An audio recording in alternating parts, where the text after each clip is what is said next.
It's Friday, February 11th, 2022, and this is Den Excelsior, the Mostly Marvel podcast. I'm Dennis, and I'll be your host as we review the latest Marvel happenings across all media, as well as other superpower stories that caught our attention. And when I say we, I'm referring to my wonderful co-host, just one this week, and guest. Like as I mentioned, Frank couldn't make it this week, but we still have our man behind the switches. It's Ricky. It's me. I'll sub as Frank. I mean, you could just be Ricky. I can just go off on tangents for sure. You definitely got your volume level to a much healthier one after you got done saying "it's me." Gotta spike the lines for everybody, right? Yeah, but I know you will go on tangents. That's okay. That's okay.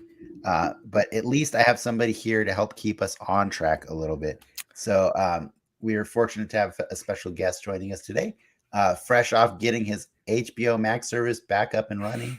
Welcome back, Ian.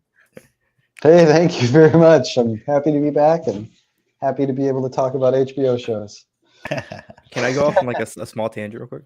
I mean, at least you asked. At least you asked. How did you guys get HBO back in the day? Like, for real? Like, it was always a thing you just subscribed to, but like, I'm assuming in the early days you had to like literally hook a wire up to something. It's the cable, like the cable guy. So it was just cable. It was just cable. You paid like an extra $12 or something a month to have that channel as part of your package. Yeah. Or you slip the cable guy like an extra 20 or something like that, and he just flips the switch. Like it's like it was like a switch situation though. Or it's something on their. I mean, yeah, they have access to that you, like most common people, do not. Yes. Or you canceled your cable subscription completely and they forgot to turn it off, and you had free cable for 4 years. That's another option. That was a good one. But then they figured it out one day when they came to put in new cable service for one of the other apartments, and all of a sudden our TV was gone one day, so I had to start paying for it. What is with this show and confessing to crimes lately? Yeah, that's we're all the crime cast now. That's all we do I was now not on this committing Is that a crime? I was not committing a crime. What's he They supposed to left do? it for me. I turned on my TV and it was there. I didn't tell them. Mr. HBO, you're still servicing me and I'm not paying you. That's an after-hour show right there. All right, are we done with this tangent? Yeah, we're doing this tangent. Welcome. Okay, cool. Welcome back, Ian. Thank you. Welcome to the show in the new year. I think you had a chance to see the nice video I made to celebrate the end of our first year, with everybody talking about what Marvel meant to them. I'd like to do something similar this year.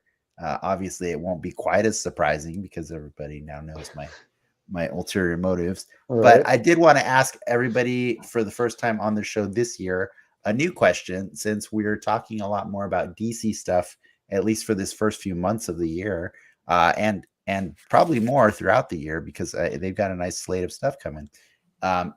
Since we're talking about DC stuff more than Marvel right now, I mean, we promise we will have a lot of Marvel stuff throughout the year.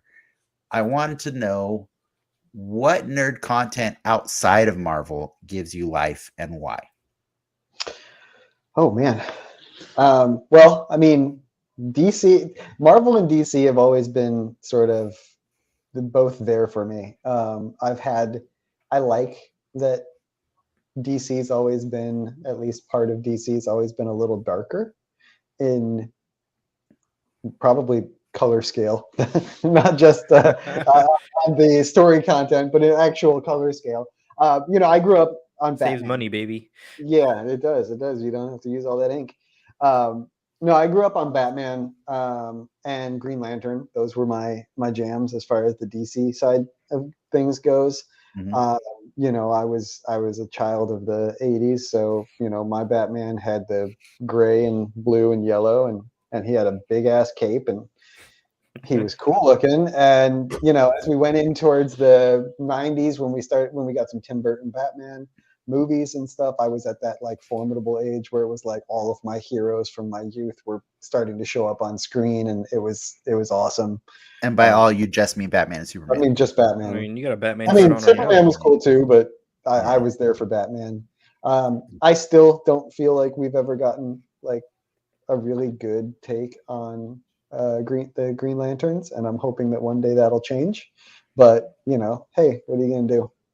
I mean, if you We've keep never your gotten HBO one. subscription long enough, they're getting a show. So Yeah, never well, that's the gotten- thing. Yeah, I'll I wait think patiently. there's plenty of good animated Green Lantern There is, content. there is. But yeah. Well, cool. Well, thanks for answering that one. I did want to follow up with Ricky as well, and I guess I could talk about it too. But I just wanted to know what have you guys been nerding out on this week? ooh, I mean, it's been all like sports stuff. You want to talk like actually, it's Super Bowl week for all you know. For those of you that don't know, it's a big game. So living in the LA area where the game's actually hosted, a lot of cool Super Bowl stuff happenings. So it's kind of nerding out on all the little things going around in and around the city and whatnots. I fully expect LA to be on fire if the Rams win or do not win on Sunday. So Frank would kill you for talking about football right now. if he was here. I was just gonna say, I didn't even know the Rams were in it. That's how much I paid attention to Yeah. who's playing in the Super Bowl. Once the Bills were out of the running, I was like, who? What? I'm out of here. Yeah, I couldn't tell you. What about Ian? Let's try that a do-over. Ian, what are you nerding out on this week? You know what? So I've got myself hooked on a stupid Apple Plus show For All Mankind, which is interesting because it's a Joel Kinnaman vehicle, which, you know, we're all kind of, he's is not that the one where great. they're shooting guns in space? Well, it's like an alt history take on the space race. So instead of us landing on the moon first, the Russians do, and then it's like, how does that change everything that happens afterwards? And it basically just kind of, it's a catalyst for things to happen faster. So, you know, they get women astronauts, and they try to set up a moon base, and it's really cool. It's a cool show if you're a space nerd like me. So I nerded out on that a little bit, and I'm working my way through Rick and Morty season 5 now that showed up too, because that show is amazing. So. Yes, I watched that one when it was airing on Adult Swim, so I should rewatch it because I usually rewatch every season. Anything new for you? Several times. 3 things. One, I finished DuckTales yesterday. That was amazing. The original, no, the new one. Oh, the new one. The new one's good. The new one is good. Is so good. We finished it. It had an actual ending. Like, I don't see a lot of cartoons like that have endings, and that was pretty impressive. I also just randomly ended up finally listening to people who had recommended Reacher, and I binged the crap out of Reacher on Amazon Prime. Highly recommend. That is a very manly show. It's Punisher light. Like he kills slightly less people than the Punisher.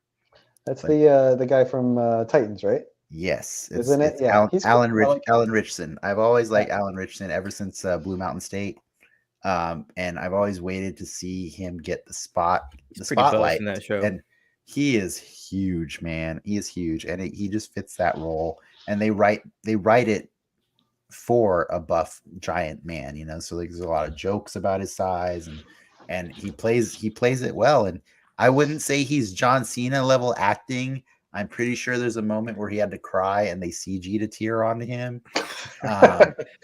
But like, you know, I forgive him because when the job called for the guy to show up and kick ass and say cool things, he did the thing, you know. So, but the cool part is like he actually plays a very like Sherlock Holmes kind of character, like very, very OCD about like paying attention to everybody's little, you know, tells and microaggressions and all these things. So like I've been really happy lately because we're getting this cool new trend of seeing like what used to be called like the meatheads, but like they're being depicted in a very three-dimensional way, you know, like with like They where you have get depth.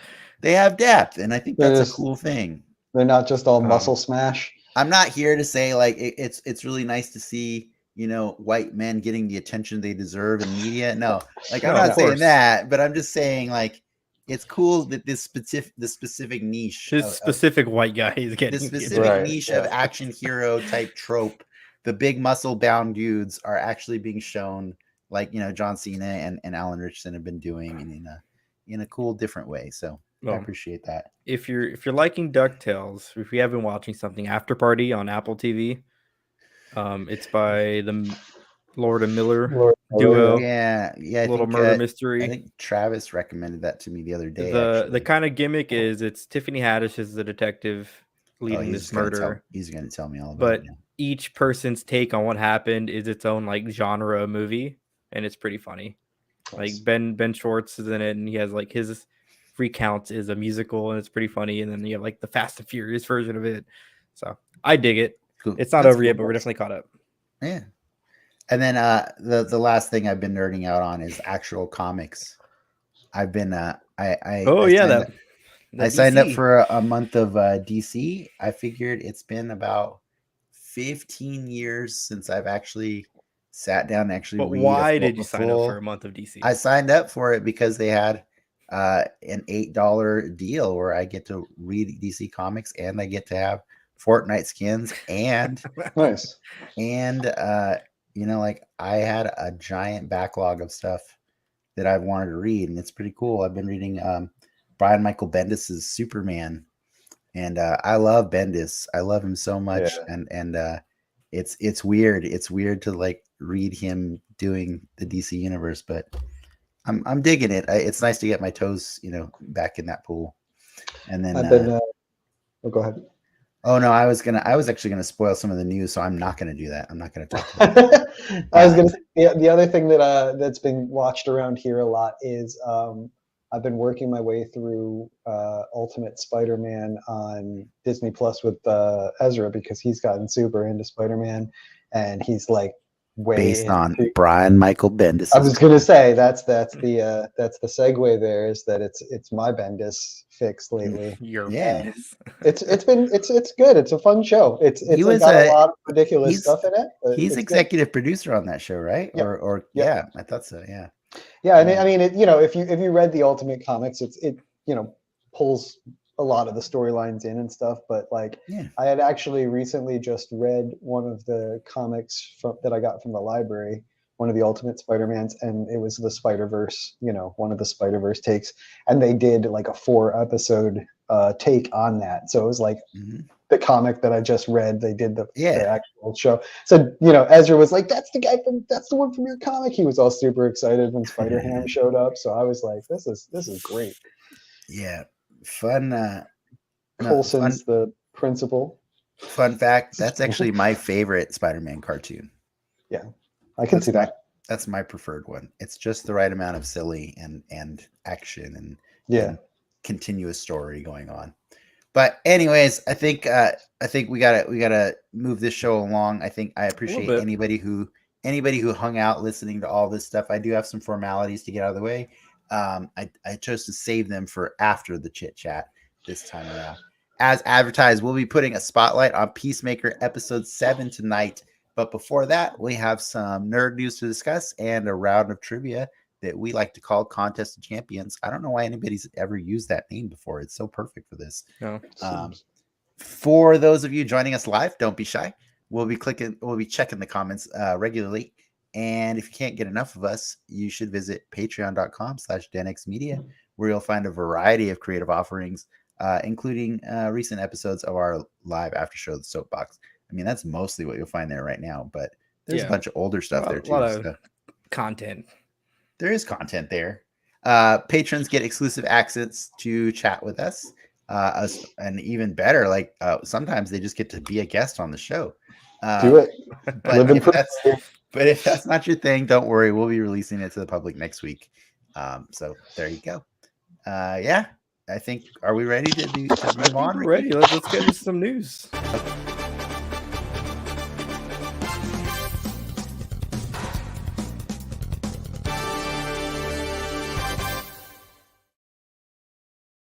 All right. All right. I I mean, never let's get just tired of that intro, by the way. Dude, that it's that a bass good one. slaps in that Yeah, intro. you know, That well, bass is tight. lets you know what you're getting into. Yeah, we're Love pretty it. current. Yeah. We're pretty Alrighty. current. Let's kick it off with some Marvel casting news. A ton of stuff actually happened this week. Let's just run down the list. Everyone's favorites. Russell Crowe is going to be joining Aaron Taylor Johnson in the Craven movie. He's Yeah, going to be playing Craven's dad. I heard about that. AKA Craven. Are they both named Craven? They're both Craven, the hunter. Okay. Yeah. One is the son is Alyosha, and Sergey is the father. So I'm gonna guess he's playing Sergey, and then Alyosha would be the younger one. So both this have is hunted in Spider-Man. Sony's Spider-Man Cinematic Universe, whatever it's called. Correct. Russell Crowe is also playing Zeus in the upcoming Thor sequel. So it's he spoiled that cool. himself actually. Yeah. On a radio interview, he just straight up spilled the beans and said who he's playing. Awkward. But Hey. speaking of Love and Thunder, Akosia Sabet, she's actually gonna be playing Bast in that movie. Bast is the Panther god, or is it Bast or Basset? Basset. Bast. Yeah. And that's kind of a late addition because that movie is pretty much wrapped at this point. So that's gets me interesting to see what capacity that is and where that character lies. Well, we've met Bast before. Well, no, we haven't. We've seen other. We've seen a large panther made out of sand. Yeah, but the reality is, if they're hiring her this late, she's a voice. She's a voice. Oh yeah, for sure. Because Bast is a giant panther anyway, so you don't need it. It doesn't matter. The person can wear sweatpants and come to that job. It's fine. It's fine. And then lastly, Anthony Ramos of In the Heights fame and Hamilton fame. He's going to be starring in Ironheart. Secret role. No, nothing leaked so far on who's he playing. But any guesses? He was my choice for the Human Torch. I think he would be a good Johnny Storm. So, the funny thing for me with these is like, so, this whole generation of Marvel comics that they've been introducing most recently, like everything like after Young Avengers and on, like the new generation of them, after Young Avengers and Runaways, which I love both, I kind of like pumped the brakes on picking up and reading all these new character titles because it was already at the time where the MCU was starting to kick off. And so I kind of figured it would be nice to have some characters and some stories that I can go into and not know anything about. And so Ironheart's only like 3 years old, isn't it? Yeah, exactly. Yeah. So I don't touch it. Maybe probably older than that. However old you always think they are, it's add like 2 or 3 years to that. Yeah, like 5 years. It's always a little longer than you think. But even still, I know who Ironheart is, but I don't know anything. Yeah, see, it's always add 3. Like they just didn't pick up steam until you remember that 3 years ago. So yeah, I don't know nothing, and I'm fine with it. Ignorance is bliss. Pie in the Sky fan casting. Who is he? You meet one person. Ian Dennis. That's a great question. He's version 2.0 of the Tony Stark hologram simulator. He's just an AI voice. Yeah, there you go. It's a new Ghost Rider. All right, moving on. That'd be weird. I wanted him as a Ghost Rider. He'd be a good Robbie. Oh, I only say that'd be weird because I don't necessarily see Ghost Rider hanging out with the Iron Man universe often. I don't either. I don't mind him as Ghost Rider. I do really want to see. I mean, you've never read Ironheart. Maybe Riri's like a satanic cult member and worships I cannot read them but still know who they are by osmosis. Okay. Yeah. Moving on. Anyways, moving on. Alrighty, this one's kind of an interesting one. It's happened today. So the Defenders is going to be leaving leaving Netflix at the end of the month. All of their shows. All of them, yeah. all of their shows, the Defenders itself, and Agents of Shield. While it's still up in the air on where they're going, it's pretty safe to assume that it's either going to be Disney Plus or Hulu. It's kind of I think it's pretty safe to assume it's going to be Hulu. Yeah. Well, I mean, let's be real. The content in those shows is not Disney Plus appropriate. yeah, you're Do you think right, they put you're right. Agents of Shield on Disney Plus? I thought Agents of Agents Staying of Shield on is Netflix. it's already on Disney Plus. All Sorry, of it? I wasn't including Agents of Shield in that discussion. Okay. Agents of Shield Agent Carter is completely on Disney Plus. I would not be surprised since it's the same showrunners and they share a lot of the same cast and stuff like that. That show goes nicely side by side with Carter on Disney Plus. Yeah. It's a family friendly show.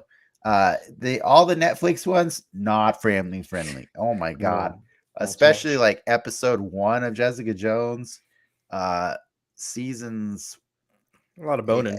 Yeah, I was gonna say season 2 of Daredevil gets a lot more risque, but the violence, no. And then Punisher, no thanks. There's no way the Punisher's ever ending up on Disney Plus. Not happening. But I'm fine with it. I really like that they have Hulu as this option for where they can put things that can't live there. It is weird though. It's gross because the rest of the world, there's just like the Super Disney Plus that has its own tab within it.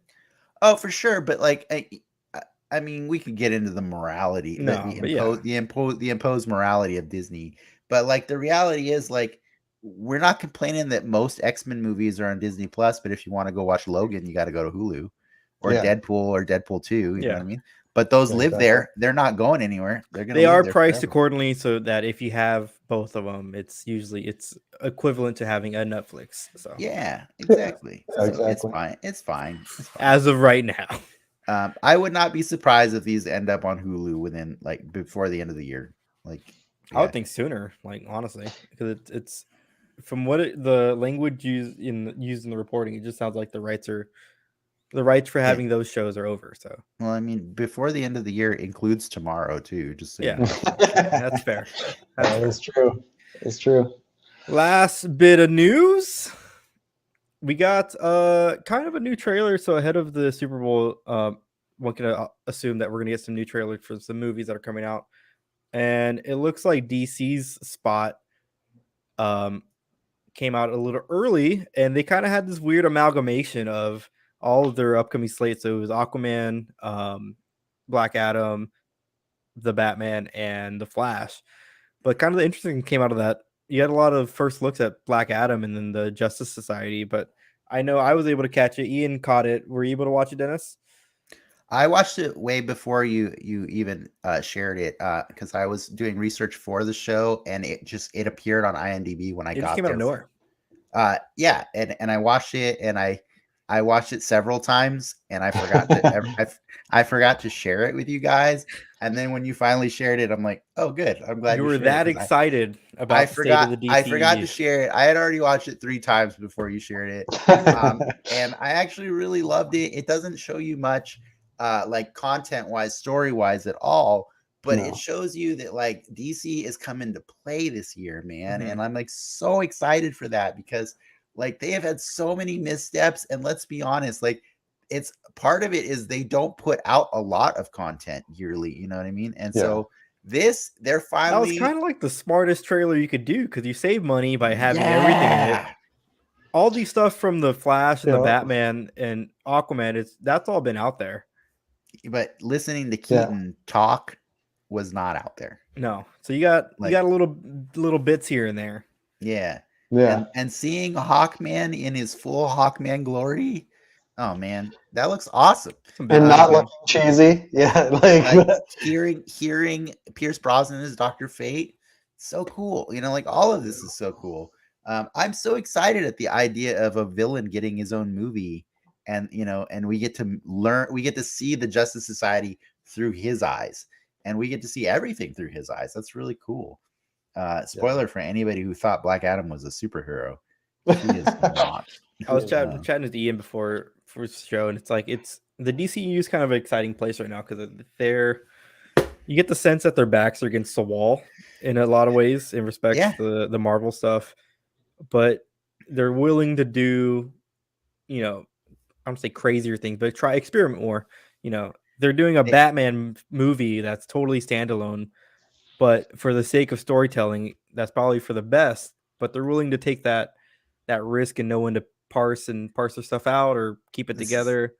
This is what we've been saying for years now: is step one, tell good stories. Step two, worry about your connected universe. You do it in the reverse order, it will fail every time. The universal dark universe or whatever. Oh my god, so bad. Whatever, every time Hasbro tries to do a Battleship, Transformers, G.I. Joe universe, I like so bad. Battleship was so bad. You can like them, but they're bad movies, and you just know they are. They're bad. It's fine. And then there's so many other universes that try that. I'm not a big fan of this Jurassic World universe either. It's just stop. Just stop doing it. It's so weird. Just dinosaurs on screen. That prints money, man. I don't mind dinosaurs on screen. I'm saying just stop telling the same story over, but still calling it a sequel, over and over again. Just do a different story with dinosaurs. I mean, it worked 5 times now. Just have dinosaurs and Laura Dern on screen, and it worked one time. It worked one time. All the rest were not good, but they were billion-dollar movies. Hey, does that mean it's a good movie? No, whether they're good or not, I've been there for all of them because the dinosaurs on screen just appeals to little me. Yeah, but I think the weirdest part is they've actually looked worse each time. Each iteration, they look slightly less real than the first time. I'll concede to that. Yeah, for sure. That's so weird. That's so weird. I mean, and the first one, as far as the effects that they hit us with, was pinnacle peak. Oh, damn, that dinosaur looks real. There's so really cemented its place in movie history as being such iconic series. I'm pretty sure. I'm pretty sure last year we watched some movies that came out the same year as that have infinitely worse CG. Exactly. I don't remember off the top of my head which ones, but I'm pretty sure we did. But yeah, I'm very excited. My point is, I'm super excited because I think DC is finally just trying to just embrace this giant library of intellectual property they own. Sorry, Warner Brothers is, and they're just gonna throw darts and see what hits. And I'm fine with that, man. I'm fine with that. I think they know, they see what's happening with Peacemaker on TV, and they're like, dude, we can just tell stories like this. It doesn't even have to have a Batman or a Superman in it, and we're like, I mean, the fact that Peacemaker is a very adult show is just another step in that direction too. As much as I love The Boys, there's always man, I wish this was with real superheroes. I know that's disingenuous to say because they are, it has its own comic books. They are real superheroes, but you want to see DC, you want to see Marvel tackle the types of issues that show handles. Congratulations. Now you know how everybody felt in 1988 when they read Watchmen. Exactly. Exactly. It's welcome to that. It all comes universe. Full circle. It's all the Watchmen. Watchmen changed the way we consume this type of media forever, and it only took 30 years, 40 years. Yeah, it's true. Yeah, I mean, I just think we want to see the characters we grew up with when we were young grow up with us, and we want to be able to have them tell stories that we relate to. And I think that we're at that point with DC where I think they were initially trying to just capitalize on grimdark and try to separate themselves from Marvel. And I think that they realized with things with movies like Shazam and stuff that they don't need to necessarily grimdark it to be successful and be different. They can Yeah. still have fun and be different. And I think, the recent movies have kind of shown some of that. And looking at the slate of what they showed in that trailer today, it looks like they're really trying to step up and, get weird and do some cool stuff with their characters. And Like, use all the colors in the rainbow. and have color. Yeah. I was gonna say that Hawkman looks so cool. Yeah. And that's a character that even in the comics never looks cool. So No, Hawkman's dumb normally. He's dumb. He's dumb, but I got super excited when I saw him on screen. Yeah, I need to see the so did mace. If he ain't got no mace, I don't Well, want he'll any have part it. of it. Yeah, he'll have him. He'll have it. Promise. If it's not sitting in the background of that scene Yeah. in the trailer, he'll have it. Well, Ricky, that might be all the news you have, but I do have 2 pieces of news. I mean, I guess it's kind of one, but it's also a retraction to something that you news that you shared a few weeks ago. So about 2 weeks ago for Marvel Legends, you announced, well, it's not just Marvel Legends, but you announced that Hasbro will. There was a rumor that Hasbro will be doing a price increase this year on their figures, and I shot that down because I was like, that's a rumor. Usually Hasbro will do a live stream to actually acknowledge that months and months and months before it happens. So just to be clear, there was a price increase last year. I mean, with everything going on in the world, here's a really easy way to like pare it down. Action figures are made from petroleum, which is the same thing that makes your gas. So if you see gas prices go crazy, there's a good chance action figures have to go up too. And so it turned out the brand new X-Men wave that we talked about last December finally went up for pre-order this week. And lo and behold, on Hasbro's website, they were $2 more than they were last year. And I was shocked. But you know what I was more shocked about is after I got done pre-ordering them, I found out that all the other stores had not done the price increase. So they did not get the memo. So then I went to Amazon and pre-ordered them for the regular price and then canceled my order at Hasbro. And sadly, I found out Target also selling them for regular price. So just to be clear, the X-Men figures are releasing in November of this year. That's how far out they're doing pre-orders right now. Wow. So it could be that figures that come out before that, which actually I've already pre-ordered a bunch before that, throughout the year. Already pre-ordered. They're the old price. So the new price increase really isn't going to start affecting consumers until next year, but or November at the earliest. Late this year. Yeah, but I did want to give you your credit where it was due. You reported something, and I shot it down, and it turned out to be the true. hottest leaks only on Den Excelsior every Friday night at 8 p.m. Pacific. I guess so. Yeah. And then go get that X-Men wave. It's got Maggot in it. That's super cool, and it's got Bone Breaker, the Build-A-Figure. It's amazing. Was that one part news or 2-part news? It was the 2-part news together. Okay. Yeah, it was a combo piece. All right. That's all I got. We're done with news. The news has been delivered. I appreciate that news. Good news. And anybody who hasn't seen that DCEU preview, go check it out or watch it at the Super Bowl, whatever. It's awesome. No, not a lot of content at all, but it'll get you hyped. It's definitely a tease. You'll want to pause every once in a while. Yeah, exactly. But all right, I think it's time we play some games before we move on to the speaking of spotlight. Super Bowl, let's play a game.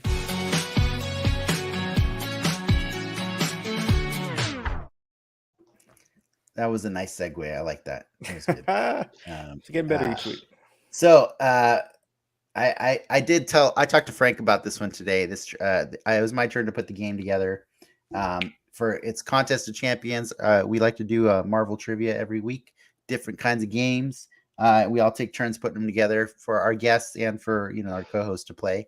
I decided Frank wasn't going to be here, and I really like to take advantage of that sometimes because Frank is one of the nerdiest people I know. So it rules out stumping him a lot. Like, it's harder to stump Frank.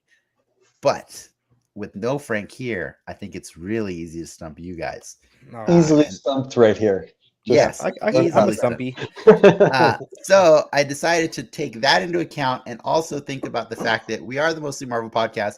We've been talking about Peacemaker though for 5-6 weeks, and I felt like maybe we should give the DC universe a little bit more love in the game. And so I found a workaround. Oh man. And it's a little history lesson for you. I don't know if you know about this, but in 1996, Marvel and DC did a thing, and it's called the Amalgam Universe. And what it is they actually formed an imprint together where they created brand new characters that were amalgams of different Marvel and DC characters. And they had a bunch of stories that Marvel printed and DC printed for about a year, from 1996 to 1997. So there's a lot of weird characters in there, as you can see from these pictures that I'm showing you right now. So dumb. I knew I'd actually like to count the number of times Ricky says "so dumb" for this segment, because he's gonna say it a lot. So I was like, how do I do a game for this? And I realized it's just right there. It's right there. We are gonna do a game very similar to Origin Options, but instead of picking what their origins are, you're literally gonna guess the correct name of these characters. So here we go, guys. Oh man. Name that amalgam. You got the picture right there. It's clearly a combination of Superman and Captain America. And I love they just threw his underwear on there. I know, right? You got to. And it's got the shield. It's got a big old S on the shield. This it's character got the boots. Is either, you got 5 options. You guys can either choose to agree together, or you can just pitch your own answer. It's fine. The audience is welcome to participate as well. But yeah, you got 5 answers this time because I had so much fun making these up. I couldn't stop at 3. So you got your choices are A, Super Soldier, B, Captain S, C, American Steel, D, Captain Krypton, and E, Super American. Wow. This is pretty crazy because I'm going to go ahead and admit I must have been sleeping in 96, 97 because I don't even know that I knew there was an amalgam series. So that's awesome.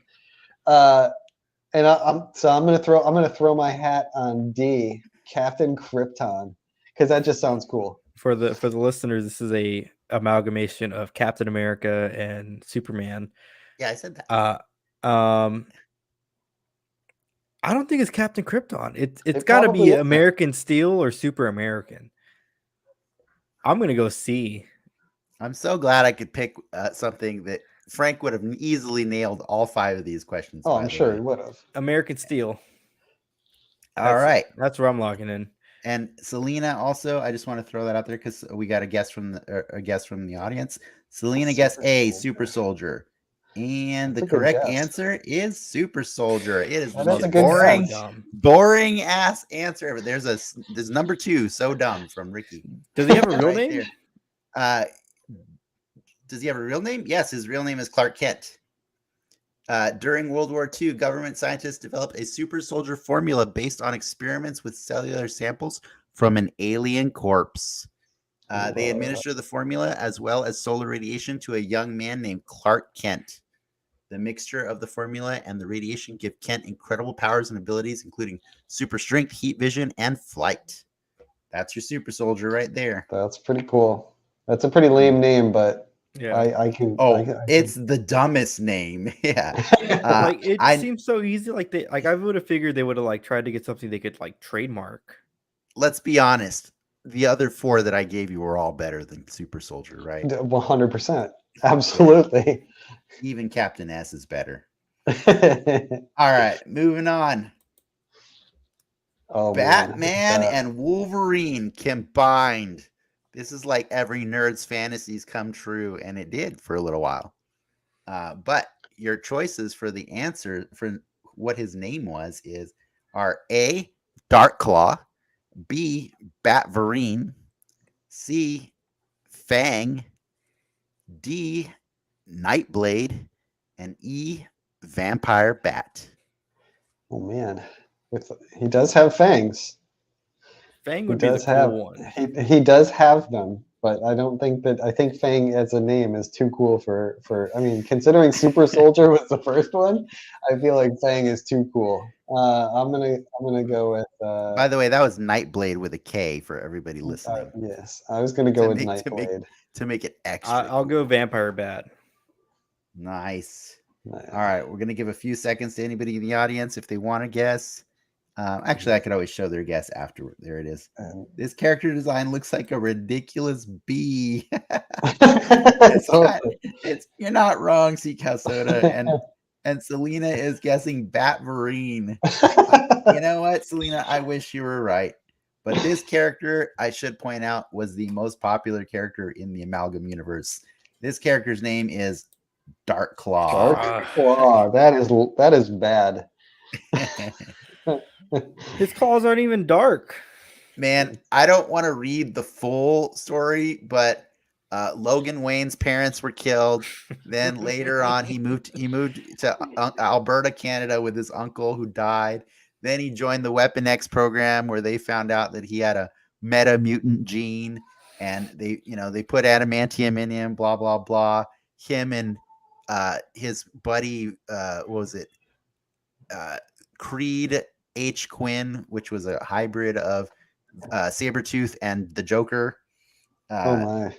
The two of them go in Weapon X program. They do all their things, and they eventually get kicked out. And then after all that, Logan Wayne decides that he wants to be a crime fighter. So he travels the world and does all the things that Batman did. So it's the most stupid combination of their two origin stories ever. But people loved him. People loved him. Dark Claw. There you go, guys. All right, next up. Dark Claw. Name that amalgam. This clearly is a combination of Wonder Woman and Storm. She looks cool. That's whitewashing Storm, but wow, those names. Something sorry. awesome. Yeah, let's list the names for the audience. Your options are A, Thunder Woman, B, Amazon, C, Weather Witch, D, Windy Woman, and E, the Goddess. It has to be Thunder Woman, right? Does it has to be. It has to be. Oh man, I'm so glad you guys have never heard of these before. I want it to be Windy Woman, but I'm gonna go with I'm gonna go with B, Amazon. All right, I'm giving the audience just a moment here to chime in. You got to give credit though, on this specific one. Even if your answer is wrong, you kind of believe most of them, don't you? All right. Selena also guessed Thunder Woman alongside Ricky. Here we go. Real answer B, Amazon. That's just like racist. Is she Amazon? Like Amazonian in her backstory? Well, Wonder Woman was always Amazonian in her backstory. I know, but like in whatever this amalgamation's backstory. Storm? Yeah, it's basically Aurora was rescued by Hippolyta and raised on Themyscira. That's it. You're overthinking this. Okay. You're overthinking this. Too deep. It's like Mando. Seacow Soda says, I wish it were A. It should have been A. And I'm very proud of coming up with A on my own. That's a good one. How did you not name her Thunder Woman? It was right there. If any DC Marvel creatives are watching this show right now, they're stealing that. If you create a Thunder Woman, you'll get sued. I probably will. The weirdest, dumbest part about her, though, is if you look really closely at her outfit, she still has the W on her chest. The double W is on her chest, and her name is Amazon. So that's dumb. That one doesn't count from Ricky because that's from me. All right, moving on. Name that amalgam. Here he is, guys. It is the combination of that you always dreamed of. It's Superboy and Spider-Man. Your options are A, Superarachnid, B, the Clone Ranger, C, Super Spider, D, Spider Boy, or E, Super Slinger? Wow. I mean, I feel like based off of Super Soldier, that they probably didn't get that original here either. So I feel like it's got to be Super Spider. But I really like the I'll Clone agree. Ranger. Super That's a good Spider one. too. And then Selena is guessing D, Spider Boy. Yeah. It's Here we go. No more takers likely. for the Clone Ranger, huh? Mm-mm. I like it. I'm gonna have to not take it though. That pose is the least Superman boy thing I have ever seen. Yeah, that's because it's more of a Spider-Man, or yeah, or in this case, Spider Spider Boy. Boy. There it is. Spider Boy, that's his name. And just to clarify, this is actually not Peter Parker. This is a combination. This is a fusion of Connor Kent and Ben Reilly, Spider-Man, the clone. Okay. What are his powers? The clone? It's like he is a clone of Superman. So he has Superman's powers, but I believe he also has like the trying to remember where it is. Spider-like ability to walk on walls, and I think he has the spider sense too. So if you could fly, why would you want to walk on walls? I was just gonna say, can he fly? Because in the comic, in the covers you were showing earlier, he was swinging on a web. Yeah, I don't know that he can fly. Hold on, I can see right here. No, he has what's called gravity manipulation. So that allows him to walk on walls, but I guess he doesn't have the flight thing. Yeah, okay, that's cool. But he does have the strength and stuff. It So sounds like hovers. he just has. Sounds like he just has Spider-Man's abilities, and then he has web shooters. He has web shooters too. Cool. Yeah, I'm not a big fan of that one, but I know Frank is, and so I'm glad he wasn't here to steal that answer from everybody. And I just like to point out that Selena in our audience is kicking your butts. She's kicking your butts right now. All right. I got one last one for you guys before we move on to Spotlight Peacemaker. Last amalgam. I did this one just for Ian. Here you go. I think actually, Ian, can you guess what this one is going to be? Oh man. I feel like if it's from me, it's got to be something related to Doctor Strange. Who would you combine with Doctor Strange from the DC universe? Man, it's weird because I either go Dr. Fate or like Raven. Well, you got one of them right. There it is.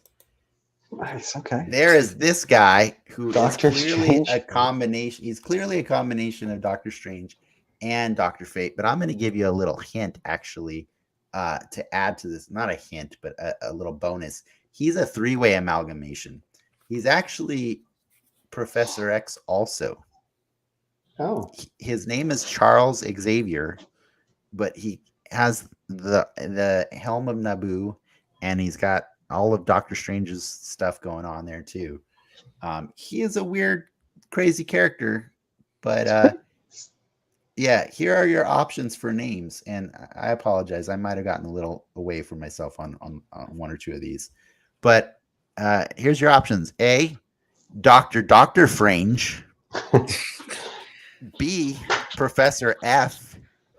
C, Doctor Strange Fate. D, the Doctor. Or E, Supreme Lord of Order.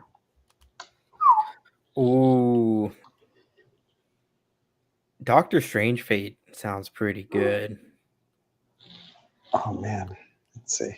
But the Doctor's pretty I'm good. just going to say the Doctor because I'm going to go with my nickname and just say the Doctor. Now, is it the Doctor the way you spelt it, or is it Doctor like abbreviated, like DR? You would never write it that way, abbreviated.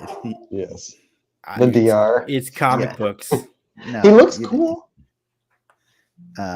He does look cool. He does look. Out of all the characters you've shown, I think he's the coolest looking. Yeah. Fun fact: he's actually like the most important character in their universe. Like he ends up. He's the one person that ends up saving their universe when it was pulled apart.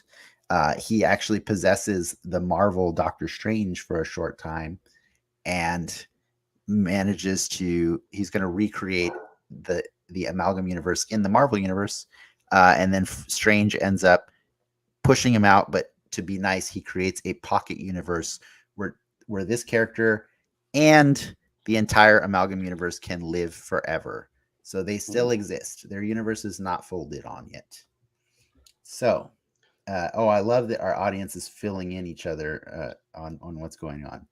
But I think Selena did guess Doctor Strange Fate as well. So we got 1 for the Doctor and 2 for the Strange Fate. Here we go. Here's your answer. There you go. Yeah. You finally got one right. They got a little lazy on that name. He is They Doctor Strange really Fate. did. Doctor Strange Fate. Yeah.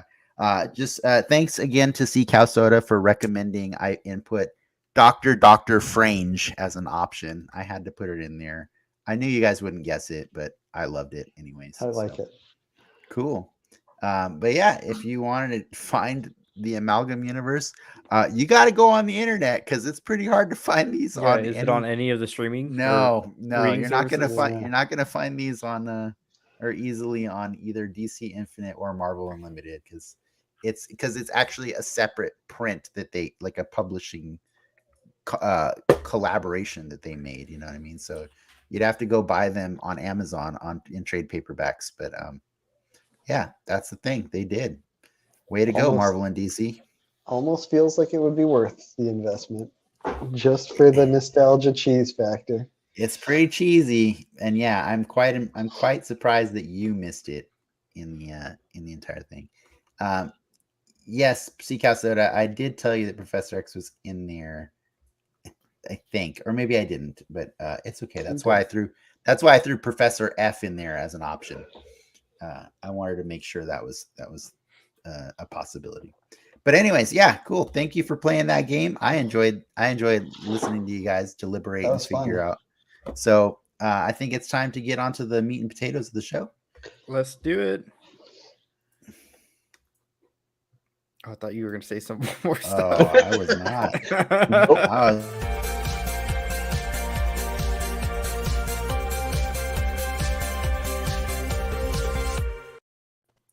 That was awkward. No, I loved it. That was great. All right, we waited long enough. It's time to put a spotlight on Peacemaker episode 7. This title was Stop Dragging My Heart Around. But before we do, spoiler warning. If you haven't watched it yet, please run away and come back when you have. You'll thank us later. It's just better. Go watch the show. Go watch it. We made Ian do a whole binge to catch up to be ready for this. Well worth it. Yeah. And then just to recap what happened in this episode, since Ian will probably recap the whole show for us. But in this episode, Harcourt, Myrn, and Adebayo find themselves surrounded by an alien force while Peacemaker squares off against his father with help from Vigilante and Economos. And why don't you guys go and tell me what you thought about this episode and tell me what your favorite things were. Ian, go. I thought this episode was great. I felt like they pulled back a little on the humor just to kind of give the story some room to grow. I really liked the fact that the sort of being the penultimate, pre-finale episode, that they really just kind of closed out the Augie storyline. And man, if you looked at, did you see the names of those of Augie's crew in the credits or in the oh my god, they were so good. I don't think I read. Oh, like their actual character names. Yes. Oh, they were just ridiculous. Okay, well, I'm gonna look them up right now. So good. I can't wait for you to name some of them and enjoy them because they were amazing. I had the subtitles on, so White Power Shithead, Asshole Referee, Racist Thug, Skinhead Girl, White Hood Wanker.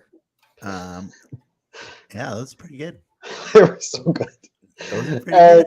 And it was I liked that the whole white supremacist group kind of got their specific episode come up. Well, I mean, they got served up, but they got an episode sort of dedicated to closing out that part of the story, and then without diverting too far away from the butterfly storyline, which was cool. It kind of gave them their chance to finish out one story. It's almost like somebody knows how to pace their stories correctly. Yeah. So that you don't have to spend an entire episode closing out your A, B, and C plot at the same time. You close one or two of them out the episode before, and that way you just have way more time to focus on. I still would have liked to seen how he gotten that power, though. That's called season 2. Yeah. Bring him back.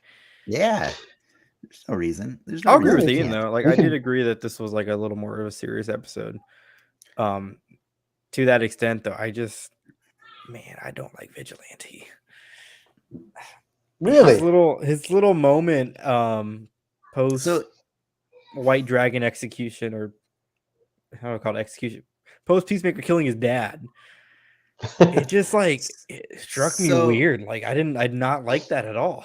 So here's a question for you. It comes back to something that I was talking about earlier, and we brought up on this show. Watchmen. Do you like Rorschach in the movie? Whatever. The Watchmen. Do you like Rorschach? I think he's an interesting character. Do I think he's likable? No. Now take that reference and go back to Vigilante. I don't think he's as interesting as Rorschach. You don't have to like Vigilante. He's not there for you to root for. He's there because he's awkward, and he clearly lacks so many of the things that makes Peacemaker a great character. You know what I mean? Like he lacks empathy for one, entirely, unless it comes to duct tape. In which case, don't use duct tape because that'll hurt when you pull it off. So I hear you. I hear you when you say you don't like Vigilante, but I'm curious as if you don't like him, you don't think he adds anything to the show, or is it that you don't relate to his character? I think so in the specific sense of Peacemaker killing his dad, and he calls him out for crying. Like, he's stop doing your facial exercises. Like, that's just a weird thing to say. Like, crying is a very human emotion. It's an emotion even animals understand. But what's happening. The fact that he's not figuring out, like, he can't realize that he's crying. This is weird. Hey, Dave just brought up exactly what I was about to say to you, which is DK says, I have a theory that Vigilante is on the autism spectrum, a version of representation, perhaps. I couldn't agree with you more. I think what Ricky just said is slightly ableist in saying that every animal recognizes what crying is and everything, because there are people that socially just lack the ability to understand social cues and things like that. So he can only go off of what his friend has told him, and his friend told him, "I'm not crying. These are facial exercises." So it's a callback to the earlier in the show when he was crying. So I think that's what I'm not going to say it is necessarily representation. I could say that he's somewhere between psychopath and sweet autism, but I'm not sure. Yeah. I don't want to be the guy diagnosing him. No, but for sure. He ain't what you would call normal. How about that? No, definitely. I mean, when his perceptions of emotion are definitely off. His perceptions of reality are off, dude. Like, he's got some messed up perceptions of reality. Like, he doesn't he when he had that conversation with Peacemaker a few episodes ago, right? Like, I don't understand why you haven't just killed him, and he's like, because he's my dad and I love him. And his reaction to that was, oh, you know what I mean? Like, he just didn't get it. And then when they threaten, when he first shows up on that show and they threaten to kill his family, he's like, too late. Like, he's not all there, man. But it's okay. Yeah. It's fine. I don't I mean, necessarily want to assume this- he is or isn't autistic either Right, way. I feel like right, that's for sure. that's not a conversation I want. No, Right. but he's clearly a sociopath. I mean, a few episodes ago he murdered two kids with a sniper rifle and didn't think twice about it. Like he just kind of walked up and I'm going to handle this business. That is somebody that is definitely disconnected from for sure. normal empathy. But I also think there's a part of him that is essentially trying to understand those around him, which again was which is where that callback to the face exercises came in. As he was like, "Wait, I've seen that. I know this." On the flip Like- side of that coin, though, I mean, how good was John Cena in that whole episode? Like, See, I think that's Vigilante serves as a juxtaposition to him, because like every time you want somebody to behave a certain way, John Cena is doing it, and over here for comedic reference, like Vigilante's doing the exact opposite thing that a person should be doing. But man, is it too early to like request John Cena gets an EGOT? Like, I just want him to have all the awards now, man. Like, this guy is amazing. killing it on this show, man. Dude. And by the way, I mean, we were talking last week about how cool it was to see him play the piano for himself, or by himself. Like, and he played Motley Crue's Home Sweet Home. And then what's the first thing you hear when this episode starts? Home Sweet Home. So you get to see the relevance of him playing that song last week. This is so good, man. That's the last thing he and his brother listened to. Like, I hope he goes the Batista route and not the Rock route, where he's doing more, for lack of a better word, serious movies. Or he just goes his own route, man. I think he has some chops. Yeah. He doesn't necessarily need to be put in the superhero action Fast and Furious 22 lane. I think he definitely has some stuff there that I want to see him do other things because of this show. He already has done the superhero and Fast and Furious, just to be clear. Yes. So that path has already been set. He's already gone on the path of the Rock. But with that said, though, like, I think the sky's the limit for this guy. I think what would be cool is if he goes the path of Hugh Jackman, which is Hugh Jackman went on to have a crazy career of doing everything he ever wanted to do, singing his brains out in so many movies. Dude had a concert tour. But never ever stopped being Wolverine as long as his body could still do it.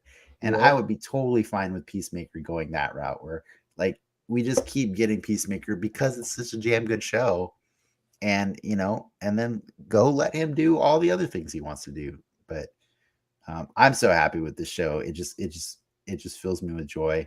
But when you said, "What about John?" I could have sworn you were gonna say, "What about John Economos?" They keep some good moments. James Gunn wants us to love John Economos as much as I don't want to. It's harder and harder every week, man. He's fun. He's great. He's great. Have you noticed his beard's like getting less and less dyed? Oh, it is, isn't it? The dye's coming out. Like he's not dyeing it. Yeah. Yep. That's a good observation. I did not notice that, but you're right. The more that I think about it, it's got a lot of gray in there. Yeah. I read that that sort of long running joke was because they had him dye it for Suicide Squad, and he like did not want to, and they kind of pushed for it anyway, and so that's how that joke kind of came over to this show, is that he didn't want to dye it for the show, and they were like, well, you kind of gotta, and so they wrote it in as a thing, which is why I think the gray is coming in, is because I think that they're actually playing it through the series. That's pretty awesome. That's pretty awesome. What about Murn's tragic end? What do you guys think of that? I saw it coming. I felt like we had to. I didn't necessarily. One of them was going to die. I was going to say, I didn't think it was going to be Murn at the beginning of the episode, but I knew that one of them had to die. And specifically, one of the 11th Street kids, yeah. Yeah, and I felt like it had to be him because I felt like the the growth for what's her name, Harcourt, Mhm. was Heart, yeah. it was to become that leader role, to sort of start to see these people as her compadres and to build towards that leadership role. So the only way she was going to really get there is get rid of the leader. So Yeah, I think we had kind of guessed, like, back in a few episodes ago, when we were speculating which of the 11th Street kids was going to die. I think Mern's name came up a couple times, but I think we thought Peacemaker would probably kill Mern when he found out the truth. So I don't think I expected it to go this way, and I actually was really sad about it because, like, two of his, because I don't know if you noticed, but he zip tied the button on his walkie-talkie so that, Yeah, so you could like, talk. so they could constantly hear him. They heard him die, man, and they couldn't do anything about that. Like, they was just outnumbered, and that was just really sad, and also, like, his story was really cool, and that, like, he found the crappiest person ever, like you guys were saying last week and stuff, and he just chose to make the most of it. And it's unfortunate, but it does.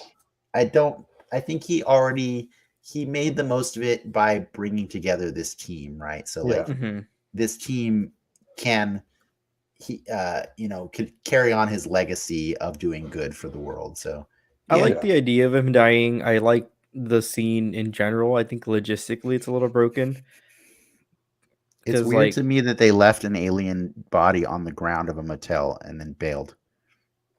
right? Well, even like, You would dude, think like if you know they're coming, just like dip out of the body and go out a window. You know, Yeah, you're a much smaller thing at that point. Um, but I'm not gonna get hung up on. well, we've never seen them do that outside of the host being dead. Mhm. So maybe it's incredibly hard for them to do until the host dies. We don't know. That's kind of the crazy thing about these butterflies is they don't exist in the DC universe. Like, all of our theories of, like, what they might be or what they might be referencing, nah, they're just brand new. Just James it's a Gunn. thing. C. Cow Soda had a question, though, related to the DC universe, which was, why was he a different color than the other butterflies? Martian style stuff or for funsies? I'm not sure how different he was, because I think Goff in the jar was pretty white as well, with some blue and red. White, He had a teal, shader on. Yeah, yeah. but it might just been he was a different color because all his guts were hanging out too. You know, aliens can be different colors too. Yeah, that too. Yeah, I mean, we've only seen a couple of the actual butterflies. We saw a bunch I of mean, I them. guess we saw a bunch, but we didn't see them all up close. Yeah, that's true.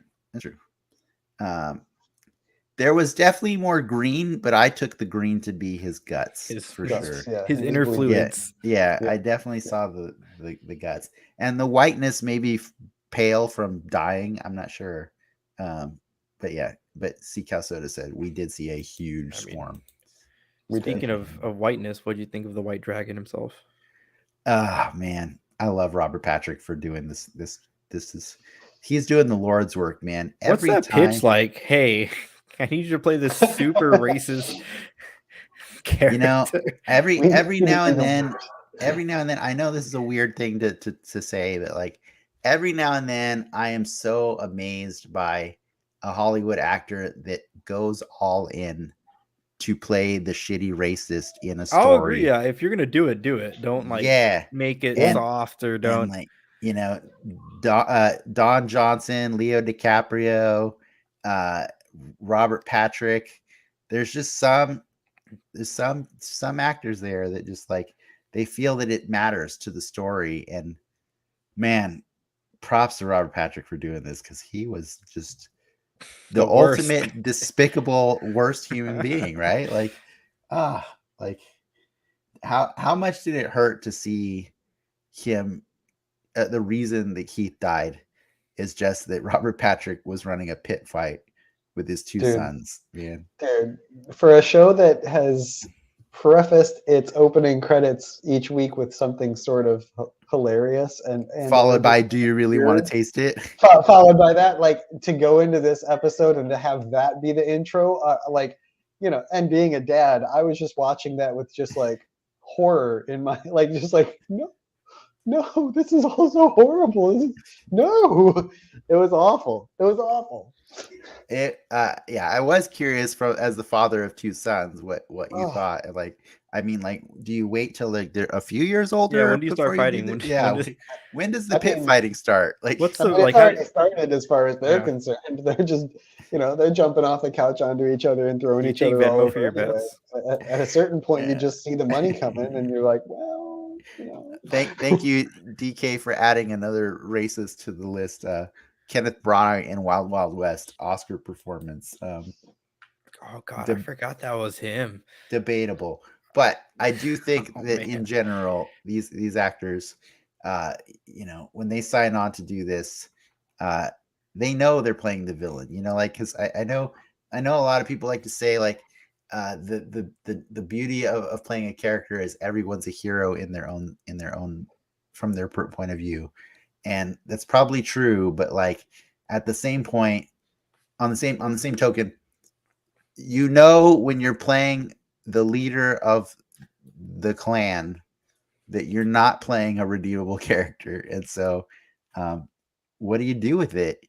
You go all in and you put on a racist Iron Man suit and you slap American eagles out of the sky, man. Like, I don't like. How many did you guys think that Eagly was gonna die in that one? No, Eagly's too iconic. I want as much as I wanted him to. I knew he wasn't. What? He wanted him to. I want Eagly to. He's been saying That's it called weeks. character growth. No, it's No, not. that's called taking the best thing away. Eagly and Vigilante to die. He wants both of them to die. What do you guys think of that little catch of Peacemaker being gay or having relations with the guy? That was kind of cool. That was dude, he's in prison for 4 years. I don't judge. It was a second reference to something like that, because the first one was when him and Harcourt were in the bar and he said he hadn't had sex in a while, and then he followed up with like with a woman, or something like that. But so it was came like off jokey, right? Like it just a little bit. But to have like your racist dad chastise you about it is definitely like a. But that's because he's a guarded person, but like you know, they say there's truth in every joke, right? Like so I didn't take it to mean he's not serious. C Cal Soda has a good question here. What's worse, Ricky wanting Eagly to die, Dennis wanting Spider-Man to die, Vigilante wanting innocent vets, and vet techs to die? Which one is it? Oh, Spider-Man. That's just messed up, man.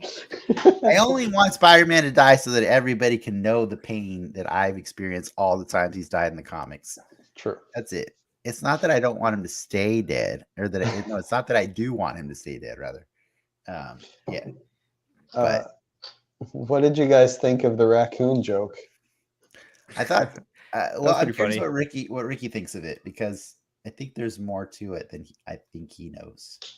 Probably. I thought it was funny that, you know, it is a little comedic tying your helmet to a raccoon, but the fact they show them all like kind of fucked up after the fact, like you just don't do that. You know, there's more are fucking hardcore, like, man. Dude. Like in reality, that's what would happen is a raccoon would totally bite and scratch the shit out of you. That's why Convos's line was so great. It's like that went about as well as I expected. Like that's what would happen if you try to wrestle a raccoon. Like, but no, the fun fact on that is he is well known. James Gunn is well known for his love of animals, but raccoons have become a more important creature to him throughout recent years.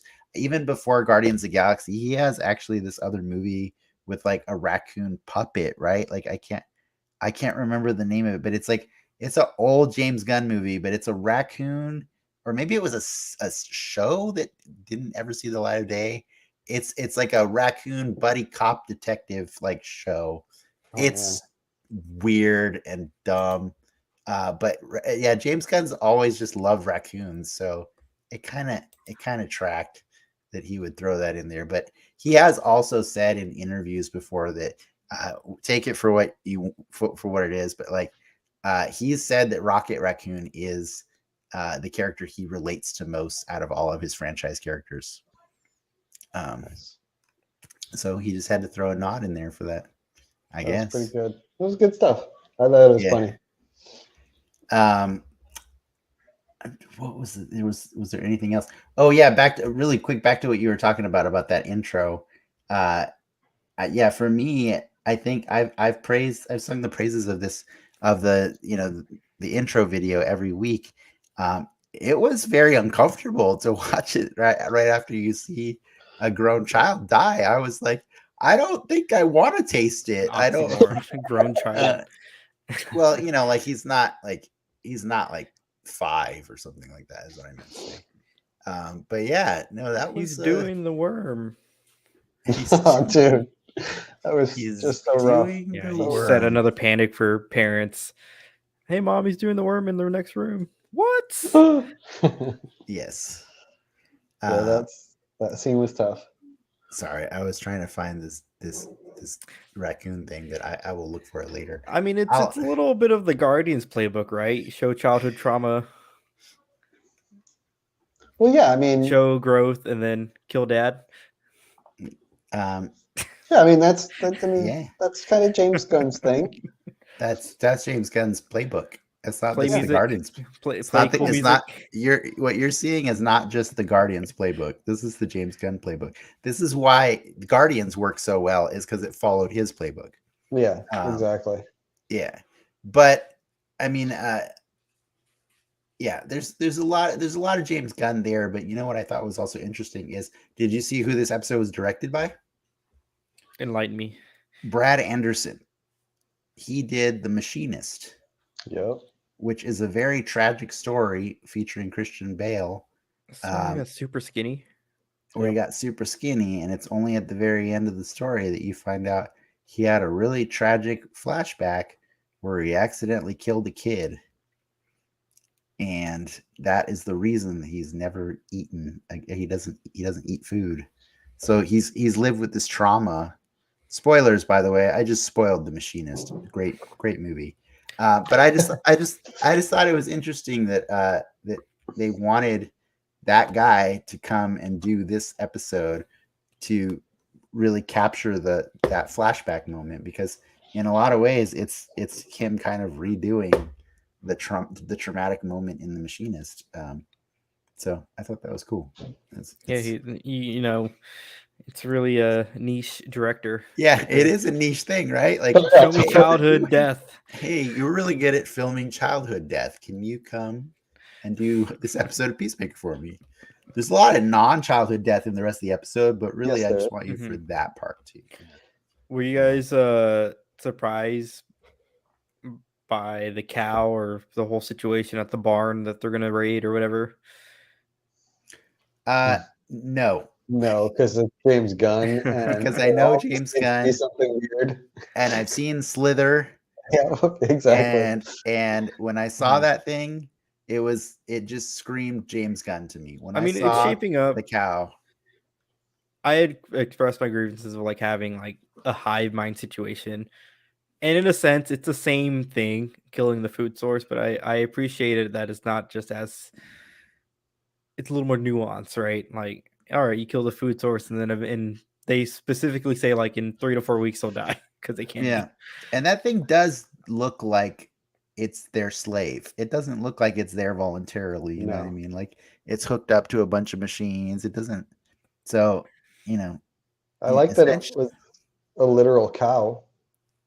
Like they were milking that thing. Like I was like, dang, that. Well, I 100% knew it was going to be the Slurm monster from Futurama. Like I knew it was going to be that, and that's what it is. It's just this gross giant thing that when you find out your drink comes from that, you don't want to drink it anymore unless it's that good of a drink. Unless it's that good. So. Or you're an alien that needs it to survive. Yes. Yeah. So as far as like, I mean, now that we got one episode left, and I do believe that this season has been beautifully paced, as I said, because like every episode feels like we've gotten as much story as we're supposed to get at that point in the story, right? Yeah. So like, I feel really comfortable going into the next episode where I'm not like worried. I'm not worried that they're going to be able to wrap this up. What I think is that we're going to get a really fun time, right? Like I think Ricky, I told you James Gunn actually tweeted something this week. I don't know if you have that available to share, but I can't read that. You can read it out loud because it's too small for me. You remember, I'm going through his Twitter feed right now. Sorry. Oh, okay, that's cool. But yeah, he tweeted that he's really excited for next week because he's quite surprised at what DC let him get away with. I don't know what that means, but I'm excited because I feel like the only thing left to do is go kill this cow and fight a bunch of aliens, right? Like that's as far as I'm concerned, you cross that off the list, we're good for season 1. So whatever crazy surprises he has ready to go for next week, I'm also excited for because I can't predict them. But given that, do you guys have any pie in the sky guesses or hopes and dreams for what you would get to see next week? I feel like at some point somebody needs to go inside the cow and explode it from the inside. It's big, it's ugly, it's offensive looking, it's horrible, and I feel like somebody needs to be inside and covered in like guts and gore.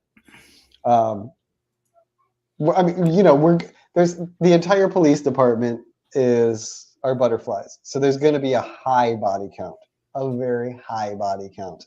But I feel like when you introduce a character like the cow and something just so grotesque, like I feel like it needs to be eviscerated. They almost have to do in a two very cows. visual way. Because if you just kill the cops and save the day, or kill the butterflies, you're killing cops to the public, right? Like that's I mean the world does not know that they are dead cops. I hope run by. I mean, Peacemaker's already been framed for all of this. You know what I mean? So like, I like how Myrn was like, I kind of wish you would have planted the diary after the mission was done. Like,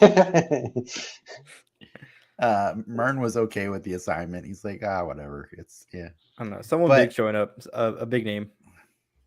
You think so? I'll lower the bar. Another named superhero. Maybe somebody from Suicide Squad? Somebody from the squad. Weasel showing up. Maybe Waller again?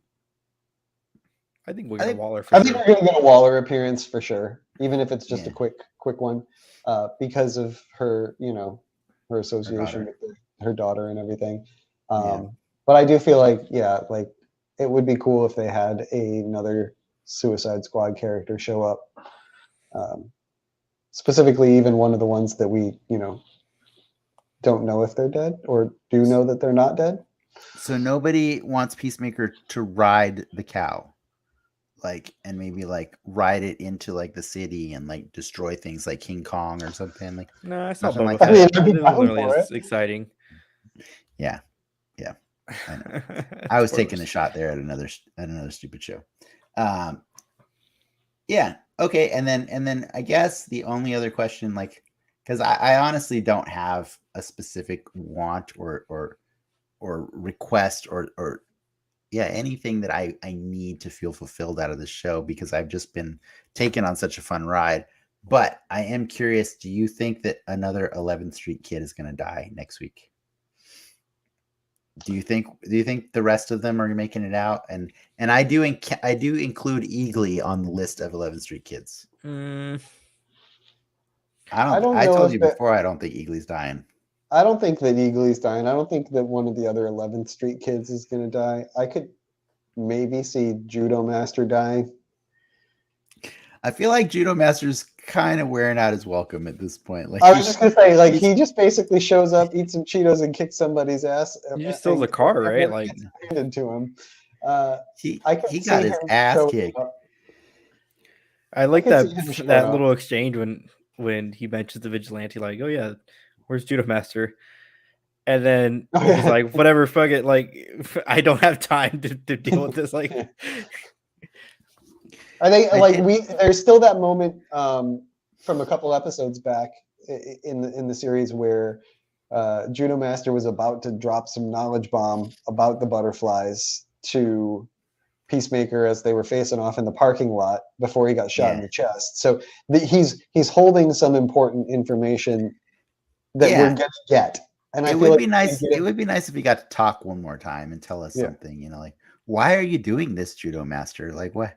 What? I understand why you're upset now because you want to kill the people that have tried to kill you numerous times. But right. is there more to you than that? I feel like there is. It would be. I nice feel to like know. he's gonna drop a knowledge bomb that's gonna that's essentially gonna be the thread to carry into a potential season 2, and it'll be enough that maybe they'll all he'll become one of the crew. Yeah. Either that or they have to kill him. It's one or the other. Like either he joins them or he drops a or knowledge bomb and he's gets dead. killed. Yeah. By the way, I do need to point out, like, aside from that, that amazing scene with him fighting Hardcore, oh my god, that scene was That's so so great. good. But like the scene leading into that with Hardcore and Adebayo, like everything about them, I feel the camaraderie forming between them, and so I actually felt a genuine sense of joy when Adebayo saved Hardcore because like it was like the rope-a-dope, you know what I mean? Like it was really satisfying. I didn't know when this show started that I want a Judo Master versus Hardcore and Adebayo fight. You know what I mean? But when I got it, I was like, that was the best Judo Master fight. Like that was an amazing fight. And props to Hardcore, and if there was a stunt woman, for doing what they did in that scene, because that was some impressive action for a low budget fight scene in a motel room, man. Like that was one of my favorite motel fight scenes I've seen in a while. So it was great. Yeah, I really like that scene. Do you guys have anything else you want to add, or do you want to spend a few minutes like seeing if anybody in the audience has anything to say about this, and or talk about the Book of Boba Fett? Oh man. I mean, we're that wrapped up this week. Could you get any thoughts, Ian? I got some thoughts. I definitely got some thoughts there. But I would like to see if the audience has any other comments, questions about Peacemaker before moving on. But yeah, I mean, I watched Boba. I saw the end. I got opinions. Yeah, I just wanted to bring it up because I know it's something that is in the same circle as if you're watching Peacemaker, you're probably watching Boba Fett. And it has been, other than for you, for us, it's been a really weird experience every week to go and watch Boba Fett, and then the next day watch Peacemaker. You know, like that's been our past 6 weeks, or 5 weeks, something like that. And so, I'm really excited next week that I just get Peacemaker and I don't have to compare it to Boba Fett. Because I thought Boba Fett was pretty god awful this week. I wouldn't say it was the worst episode of the season, but it was every bit as bad as I expected it to be. Is I think what I really like. Ever since they announced this show, that episode was as bad as I thought it was going to be, and so with each of the shows, there's, whether it's a good episode or a bad episode, there's always a few moments that the 6-year-old in me is screaming from inside deep down, like, that was awesome. And watching him, as cheesy as it was, watching him roll, well, I mean, I guess we're going to spoil Boba Fett now too, but well, you don't have to, but you can. I don't watching him ride through the city on that thing was cool. It was cool. I liked it. That's a take. That's the brain you gotta have with the show. Like, and I think it becomes much more enjoyable. It's just a sandbox with toys. Yeah. And a lot of my joy from that show comes from knowing that at some point I'm going to sit down with my kids and watch it, and that that's fair. That I am going to be like, this was awesome, because they are going to be like, this is awesome. That's fair. So I think because I can't help but compare the two shows every week, and I think one of my favorite things about Peacemaker goes back to what I was saying about Ironheart and like Miss Marvel and all these other new properties. Because remember, or I guess you didn't know because you didn't get a chance to see the show a few weeks ago, but I learned that Peacemaker as a comic book character, really like in his current iteration, has only been in the comics since 2019. Oh wow. So like James Gunn picked that character because he's completely fertile ground. Because Like he's yeah. completely like a nothing character that he can do whatever he wants to. So You're like not attached to years with history yeah. of lore and everything. So the cool thing is audiences watching Suicide Squad and then watching Peacemaker, they know basically as much, if not more, about the character than anybody else, anybody out there. Or yeah. So like it's pretty cool to like watch the show where I don't have to worry about the 6-year-old in me and wonder if that kid is going to be disappointed or I just get to be myself being impressed by the things I'm seeing. And I think that's the beauty of Peacemaker, is that there's no judgment. There's no preconceived notion of what needs to happen in that show. And I think that makes it so beautiful. And I think that I agree with you in the sense that Boba Fett is something different for every person watching it, because depending on what you're going into it for, the reasons you have going into it, you're going to have a very different experience, but Peacemaker is just like, this is a thing to watch. It's just raw entertainment. And it's and pretty you don't damn have funny. to think it. Yeah. Exactly. No, like with Boba, I honestly, it took me like probably about an hour and a half to watch the episode, because Rowan was having a hard time sleeping and he kept getting up and coming out and interrupting. So I had to keep pausing and whatever. But like at one point he walked out right when the battle was starting, and Mando and Boba both came out in their full, helmets and everything. And he opened his door and he just ran up to me and he was like big wide-eyed and he's like, Dad, there's stormtroopers. Dad, there's troopers and they got masks. And he was just so full of like light and life and joy. And I was like, pause. Okay, let's go get you in bed. But as I was walking down the hall, it was like mad dad smile going on, because I was like, oh my God, I can't wait to get you into this stuff, So again, half of the episode was horrible, but half of it was screaming at my nerd love that this is awesome. So, I enjoyed it enough that I don't need a season 2 of Boba. I'm fine with just keeping Mando going. And I'd be fine with Boba, swinging by to hang out every once in a while and, have a little crime syndicate drama that Mando has to help with. No, yeah, I agree. I would prefer it that way. The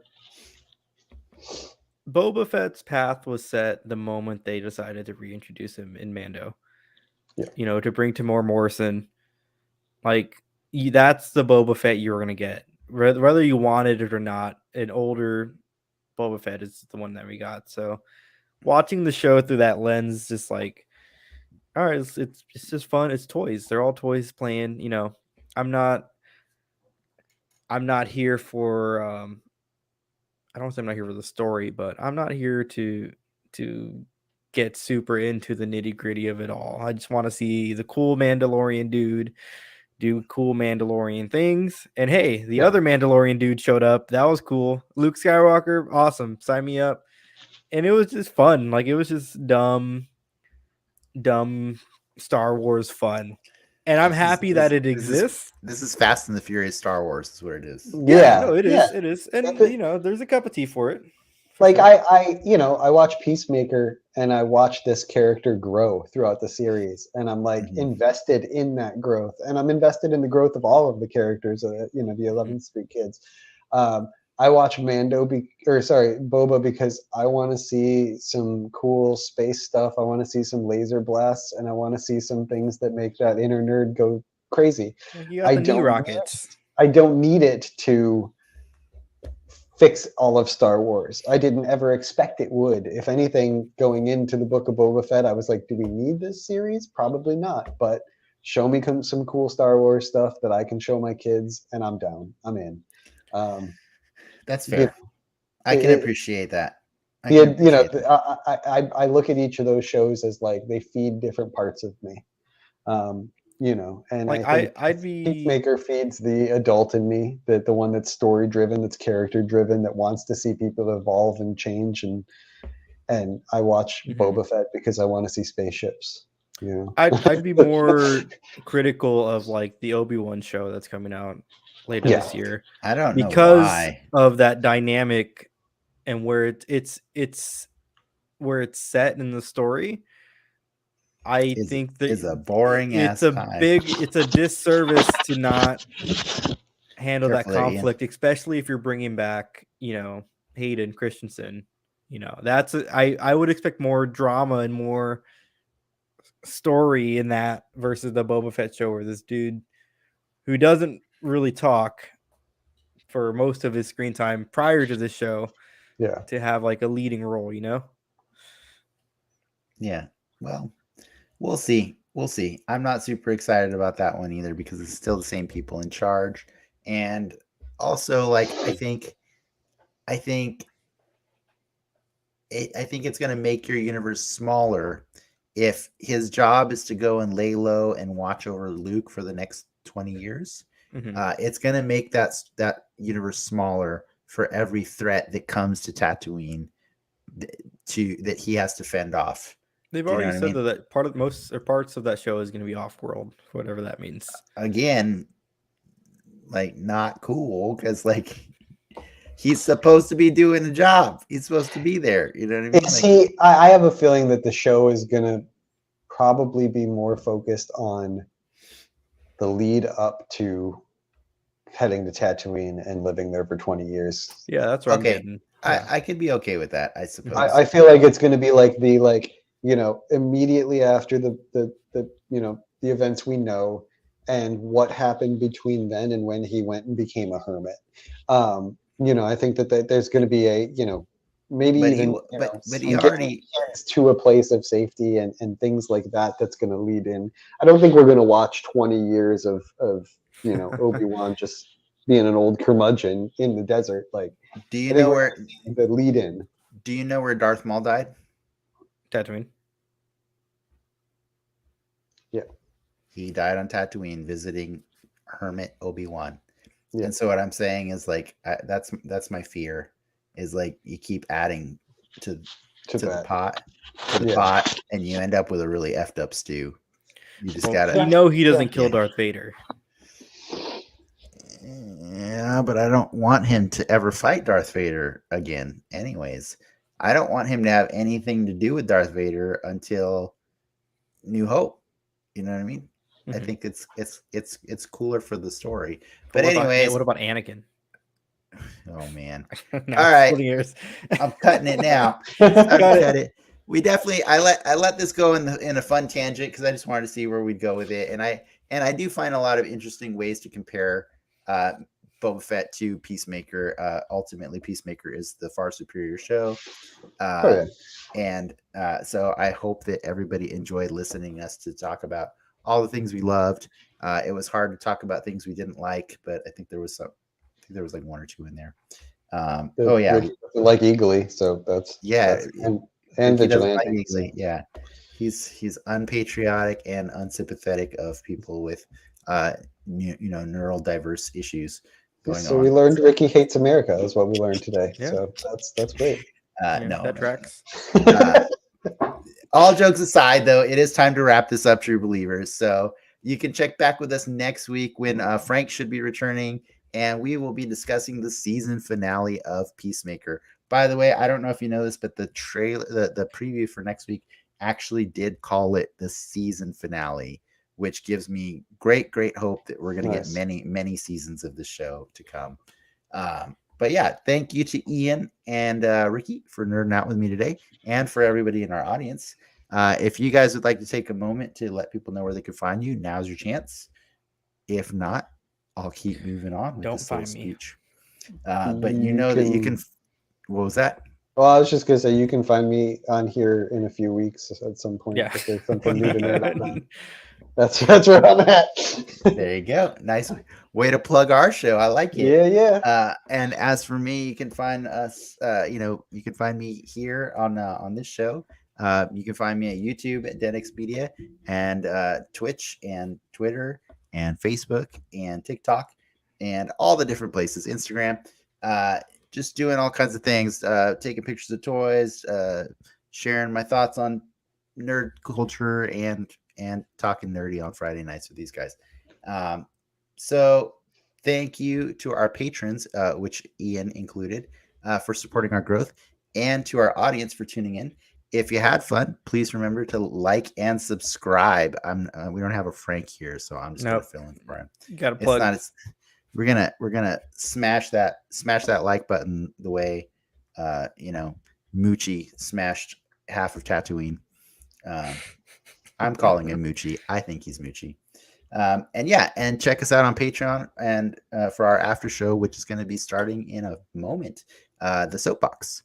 So yeah, I think that's all we got. Thank you for watching 10 Excelsior, True Believers. Enough said. See you guys.